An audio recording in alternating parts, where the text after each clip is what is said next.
Hi, hello, good morning എല്ലാവർക്കും happy Sunday. എൻ്റെ പേര് ഹാഷിം വി ആർ ക്രിയേറ്റീവ് എന്ന ചാനലിലേക്ക് എല്ലാവർക്കും സ്വാഗതം. ഞാൻ നടന്നിരിക്കുന്നത് സ്ട്രഗിൾ എന്ന എൻ്റെ തീമിനെ കുറിച്ച് സംസാരിക്കാൻ വേണ്ടിയിട്ടാണ് നിങ്ങളുമായിട്ട്. നിങ്ങൾക്ക് എല്ലാവർക്കും അറിയാൻ നേരെ അതിനെക്കുറിച്ച് കുറച്ച് കാര്യങ്ങൾ പറഞ്ഞിട്ടായിരുന്നു. അതിൻ്റെ ബാലൻസ് ആണെന്ന് പറയാൻ ശ്രമിക്കുന്നു. അപ്പോൾ ഇതിൻ്റെ ടാഗ് ലൈനാണ് സിമ്പിൾ ആൻഡ് മൈൻഡ് ബ്ലോയിങ്. ഞാൻ പറഞ്ഞു വന്ന കാര്യം നിങ്ങൾക്ക് എല്ലാവർക്കും അറിയാം. എൻ്റെ ബിഗിനിങ് എന്ന് പറഞ്ഞ ഷോർട്ട് ഫിലിം, അത് സത്യത്തിൽ ഞാൻ ഒരുപാട് കഷ്ടപ്പെട്ട് ഷോർട്ട് ഫിലിം ചെയ്യാൻ വേണ്ടിയിട്ട്. പക്ഷേ എനിക്ക് നടന്നില്ല. കാരണം അത് റിഹേഴ്സലൊക്കെ ഓൾമോസ്റ്റ് കംപ്ലീറ്റ് ആയി. എൻ്റെ ടാസ്ക് എന്ന് പറയുന്നത്, ഞങ്ങളുടെ ടീമിൻ്റെ മെയിൻ ടാസ്ക് എന്ന് പറയുന്നത് ഒരു ലൊക്കേഷനായിരുന്നു. അതിൻ്റെ ലൊക്കേഷൻ എന്ന് പറയുന്നത് ഒരു റെസ്റ്റോറൻ്റാണ് ഞാൻ ഉദ്ദേശിച്ചത്. നല്ലൊരു ആംബിയൻസ് ഉള്ള റെസ്റ്റോറൻറ്റ്.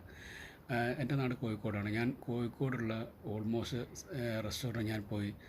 ഞാൻ എൻ്റെ ക്രൂ എന്ന് പറയാം, എല്ലാ ആർട്ടിസ്റ്റ്, അതുപോലെ എൻ്റെ ക്യാമറമാൻ, എൻ്റെ അസിസ്റ്റൻസൊക്കെ ഞങ്ങൾ ഭാഗമായിട്ട് അതിൻ്റെ ഒരുപാട് യാത്ര ചെയ്യാൻ പറ്റി. ഒരുപാട് റെസ്റ്റോറൻറ്റുകൾ പോയി കണ്ടു സംസാരിച്ചു. പക്ഷേ ആരുടെ ഭാഗത്തുനിന്ന് വലിയൊരു സപ്പോർട്ടിന് കിട്ടുന്ന മെയിൻ കാരണം വെച്ചാൽ അവർ ചോദിക്കുന്ന റെമ്യൂണറേഷൻ നമുക്ക് കൊടുക്കാനുള്ള ഇതില്ലാന്ന് പറയും. ഞാൻ നിങ്ങളുടെ മുമ്പ് പറഞ്ഞല്ലോ, ഒരു ബാക്ക് സപ്പോർട്ട് മസ്റ്റായിട്ട് വേണമല്ലോ. അപ്പോൾ അത് എനിക്ക് ഇല്ലായിരുന്നു. അത് കാരണമാണ് പലരോടും ചോദിച്ച എമൗണ്ട് കേട്ടാൽ ശരി വരും. അവർ ചോദിച്ചു, ഞാൻ എൻ്റെ ഷൂട്ടിന് വേണ്ടി ഞാനൊരു ദിവസം മാറ്റി വയ്ക്കുന്ന എമൗണ്ടാണ് അധികം ആൾക്കാരും ചോദിച്ചത്. പിന്നെ അതുപോലെ ചില ആളുകൾ 1 ഹവറിനാണ്, മണിക്കൂറിനാണ് അവർ ക്യാഷ് ചോദിച്ചത്. പക്ഷെ അത്ര എമൗണ്ടൊന്നും കൊടുക്കാനില്ലാത്തതുകൊണ്ട് എനിക്ക് നടന്നില്ല. പിന്നെ അത് മാത്രമല്ല, ഞാൻ ഒരുപാട് നല്ല ഈ റെസ്റ്റോറൻറ്റ് ലൊക്കേഷൻ കാണുന്നതിന് ഭാഗമായിട്ട് ഞാൻ ഒരുപാട് നല്ല ആംബിയൻസ് റെസ്റ്റോറൻറ്റ് കണ്ടു. എൻ്റെ കഥയിൽ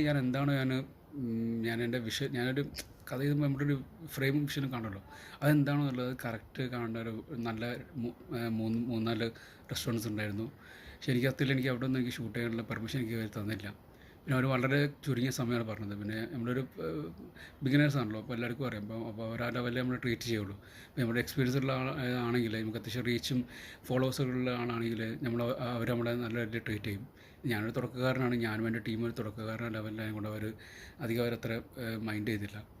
പക്ഷെ അതുകൊണ്ട് എനിക്ക് ആ പ്രൊജക്റ്റ് നടക്കാതെ എനിക്ക് പോയി. സത്യത്തിലുള്ളവർ അങ്ങനെയാണ് ആ പ്രൊജക്റ്റ് എനിക്ക് നിൽക്കേണ്ടി വന്നത്. ഇതേ സെയിം ഇഷ്യൂ തന്നെയാണ് എൻ്റെ കടന്നുകാമുകിയും നടന്നത്. കടന്നുകാമുകി ഞാൻ ഒരു വലിയൊരു ഇതാണ് ഉദ്ദേശിച്ചത്, ഒരു ഫ്ലാറ്റാണ് ഉദ്ദേശിച്ചത്.